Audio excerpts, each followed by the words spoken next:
modalnya 5.000 jual 60. Ya, 30. Kalau musim hujan murah aja pilih. Ini tak mantap deh, tergantung kadang 20 kilo sehari lagi. Sekarang berapa Pak? 60. 60.000 dari harga berapa Pak? Dari harga 80. 80. Itu penurunannya sudah berapa hari Pak? Turunnya sekitar seminggu inilah. Seminggu ini lah ya? Iya. Kira-kiranya apa Kak? Alasan turunnya apa stok barang atau? Nah, musim panen ini. Oh, musim panen. Iya, panen. Namanya dari daerah Pemulutan ini. Kita kembalinya di Pemulutan ya Pak? Dah di Jagabaru. Pak, kira-kira biasanya bisa turun lagi tidak dari 60? Bisa. Biasanya sampai berapa lah?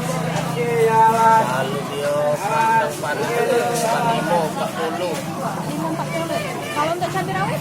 Kalau rawit naik Naik. dari 30. Mbak, 4 hari yang lewat beli 30, jual 35. Oh, naik Ini dari beli 44. 44 sudah.